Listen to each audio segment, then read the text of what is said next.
En el corazón del campo de Wisconsin existía un pueblo donde todos se conocían y nadie sospechaba que detrás de una puerta cerrada alguien hablaba con los muertos. Ed Gein vivía entre recuerdos y fantasmas, obsesionado con el rostro de su madre, incapaz de aceptar su ausencia. Lo que los policías descubrirían dentro de su casa desafiaría toda comprensión humana. Una historia real que dio origen a los monstruos más temidos del cine y que comenzó con un solo hombre, perdido entre la locura y la obediencia.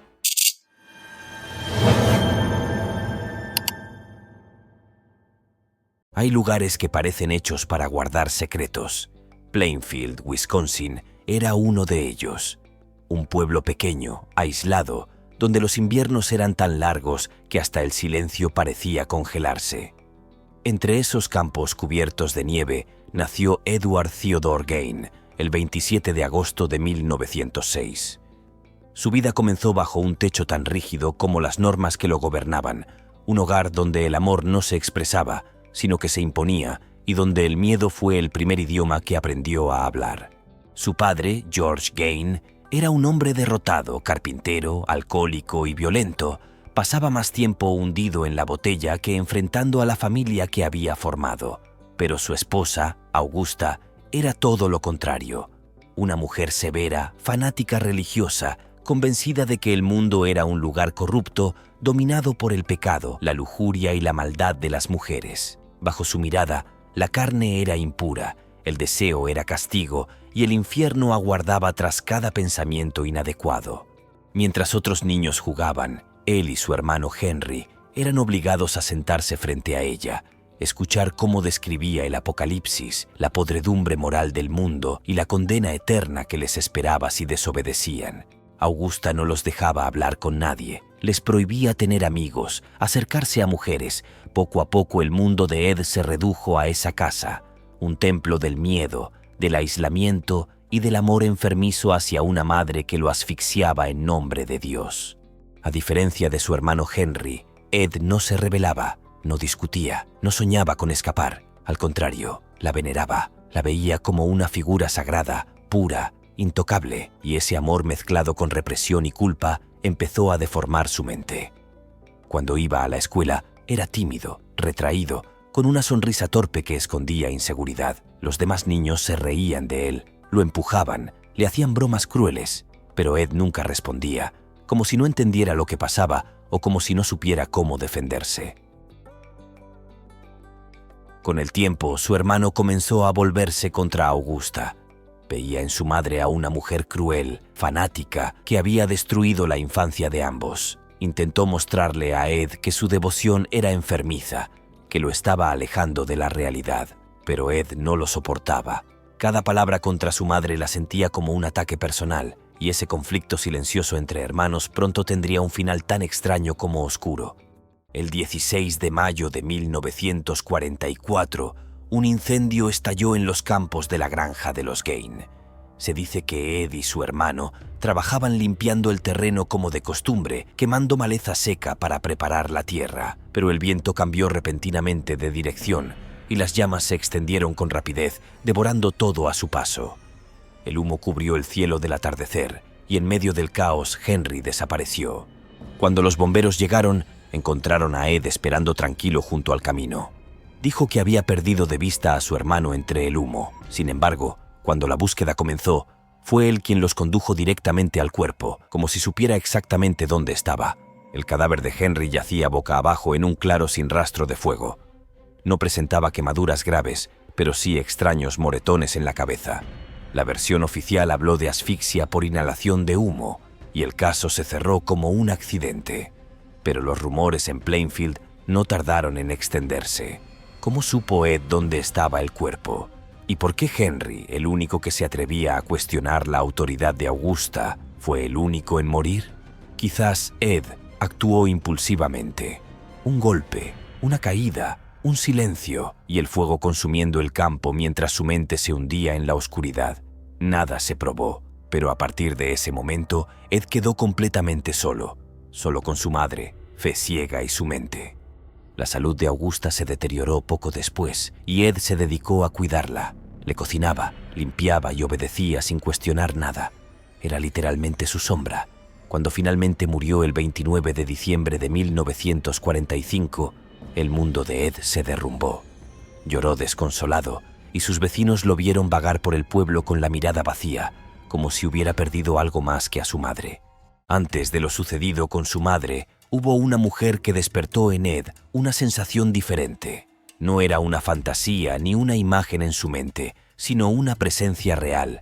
Su nombre era Adeline Watkins, una mujer amable, risueña, con la que según se dice llegó a salir por un corto tiempo.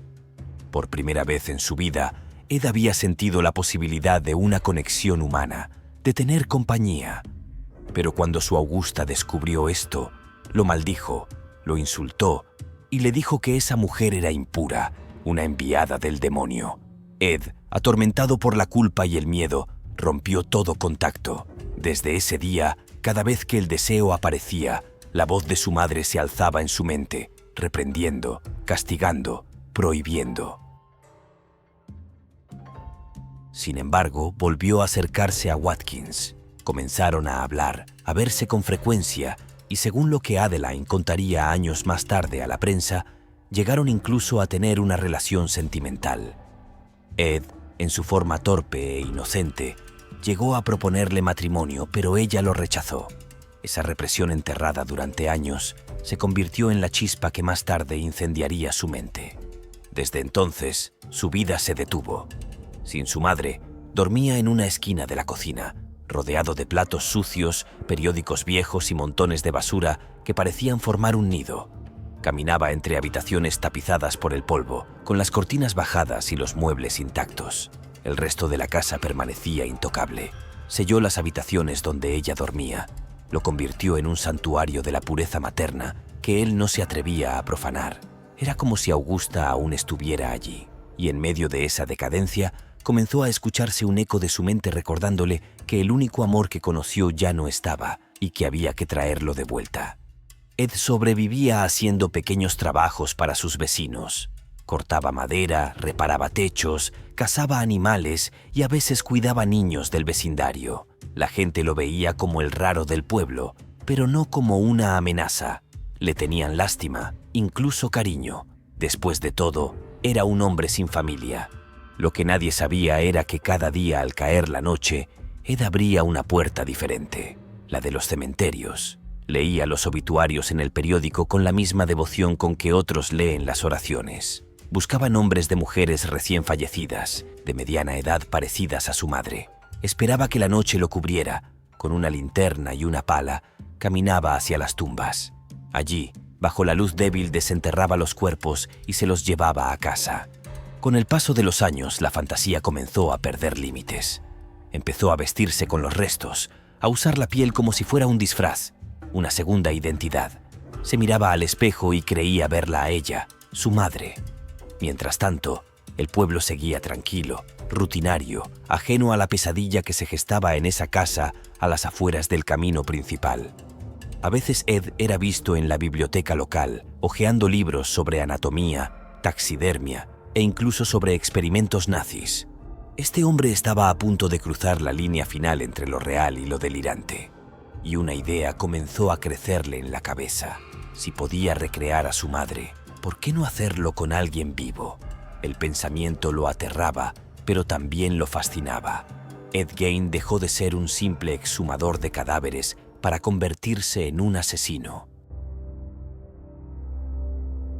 Fue entonces cuando apareció Mary Hogan, una mujer robusta de carácter fuerte y boca sucia, que atendía una pequeña taberna en el pueblo.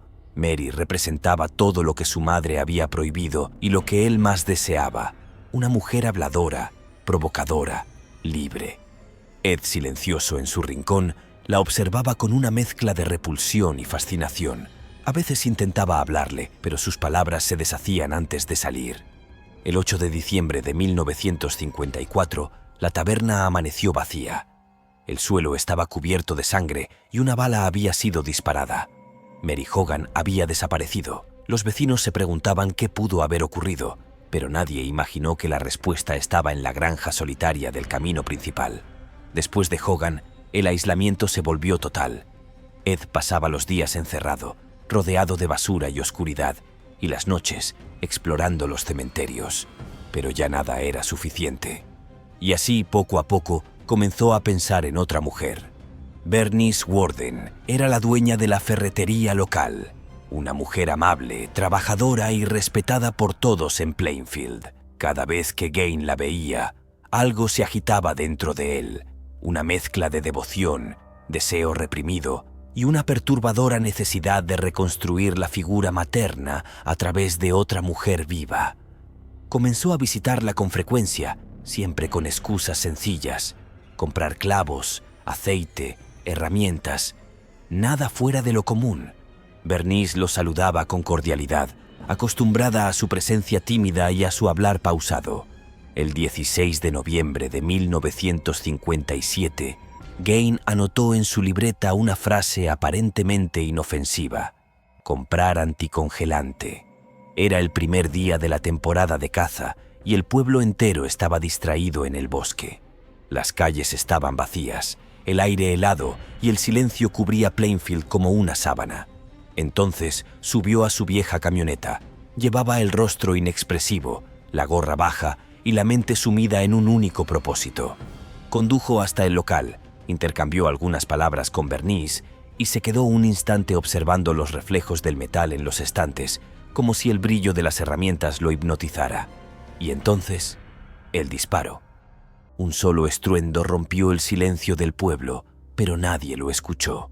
El viento helado, el murmullo de la nieve y las casas cerradas amortiguaron el sonido. Plainfield seguía su mañana tranquila, sin saber que en el corazón del pueblo el infierno acababa de abrirse otra vez. Horas después, cuando su hijo Frank Worden, ayudante del sheriff, fue a buscarla, encontró el local vacío. En el suelo, manchas de sangre formaban un rastro que se perdía hacia la puerta trasera, la caja registradora estaba abierta y sobre el mostrador una factura con un nombre escrito a mano: Ed Gain. De inmediato los agentes llegaron a la granja y el horror comenzó a desplegarse paso a paso. El olor los golpeó incluso antes de entrar. La escena era un caos absoluto. Montones de periódicos amarillentos, frascos con órganos humanos, máscaras hechas de piel colgando en las paredes, sillas tapizadas con cuero humano y calaveras convertidas en tazones. En el cobertizo, bajo un gancho de carnicero, colgaba de los tobillos el cuerpo de Bernice Worden, como un ciervo recién cazado. Estaba abierto desde el pecho hasta el abdomen, vacío por dentro. Había sido desollada con precisión, y su cabeza se encontraba en una caja junto a otros restos humanos. Parte de su piel ya había sido usada para fabricar los objetos grotescos que decoraban el interior de la casa. Los investigadores, horrorizados, reconocieron que no era la primera vez que Ed hacía algo así. Dentro de la vivienda encontraron el cráneo de Mary Hogan, que había desaparecido 3 años antes. Ed fue detenido ese mismo día sin ofrecer resistencia, como si nada hubiera pasado. Parecía más bien confundido. Durante el interrogatorio, Ed habló con la misma serenidad con la que solía saludar a sus vecinos. Confesó haber matado a Bernice Worden y a Mary Hogan con una calma inquietante, como si hablara de un recuerdo doméstico. Sin embargo, decía no recordar los detalles, asegurando que ellas estaban allí cuando despertaba, como si todo fuera parte de una pesadilla borrosa. Los investigadores, desconcertados por su aparente amnesia, intentaron vincularlo con otros casos que habían estremecido Wisconsin en los años previos. La desaparición de Georgia Jan Weckler, una niña de 8 años en 1947, la misteriosa Evelyn Harley, una niñera de 15 años desaparecida en 1953, los cazadores Victor Travis y Raymond Burgess, vistos por última vez en 1954, y su vecino James Walsh, desaparecido en circunstancias extrañas. Las fechas, edades y las distancias parecían encajar demasiado bien, pero cuando lo sometieron al detector de mentiras, las agujas permanecieron inmóviles. Para sorpresa de todos, los resultados fueron negativos.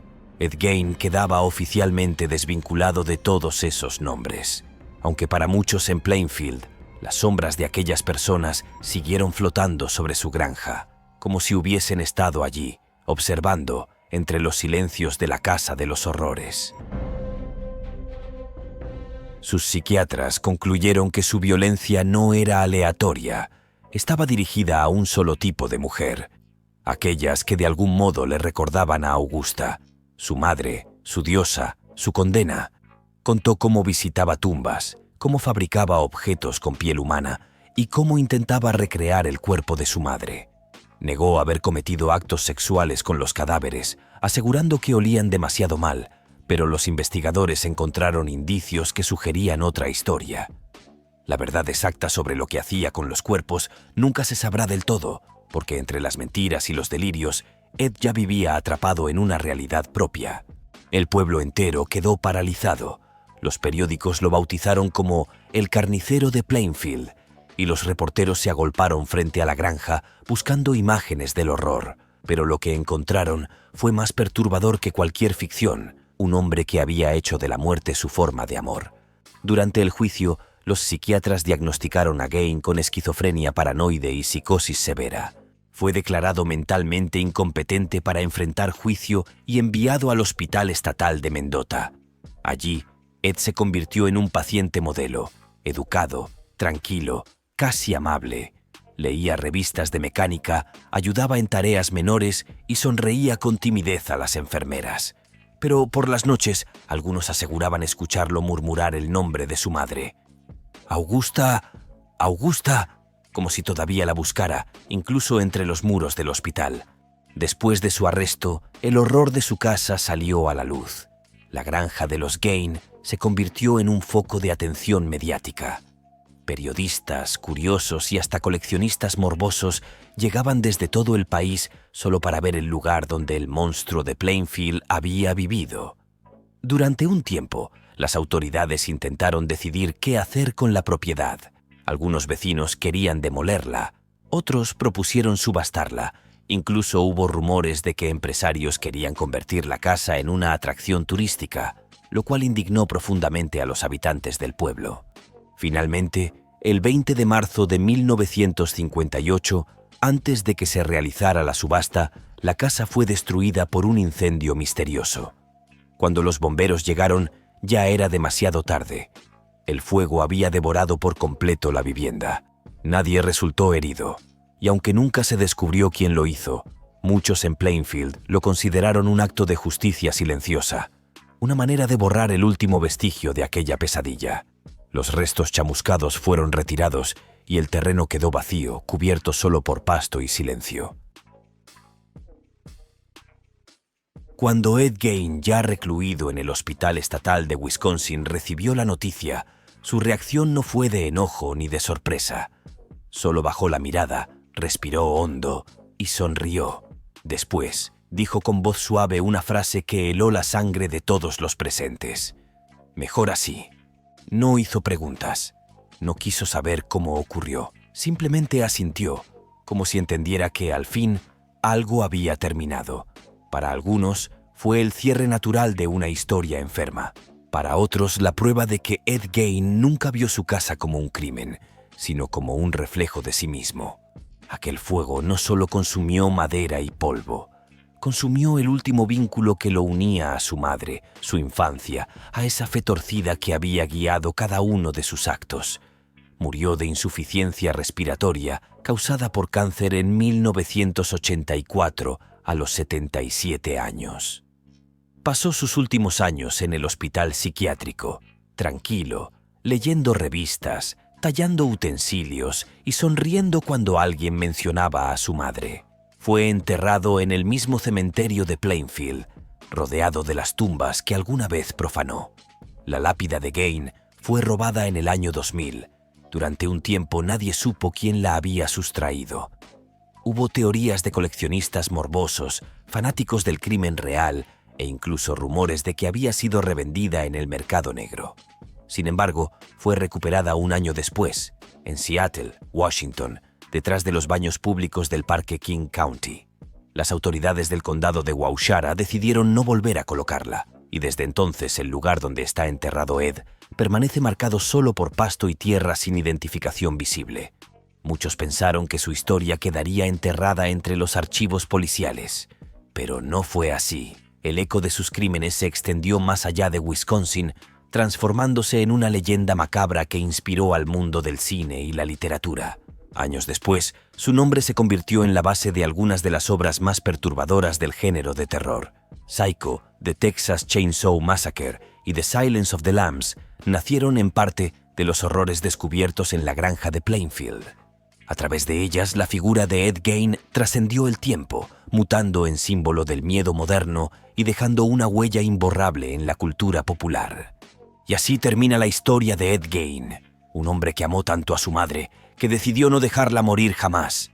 Si lo piensas, cada asesino tiene un espejo en él. Berkowitz, esclavo de las voces que lo empujaban a matar. Bundy, el encanto convertido en depredador. Y el caníbal de Atizapán, la frialdad absoluta disfrazada de humanidad. Tres mentes distintas, un mismo abismo. Si aún no viste la maratón donde exploramos esos tres rostros del mal, te invito a hacerlo dando clic en el video que aparece en pantalla. Suscríbete a Sangre Criminal y acompáñame en este viaje.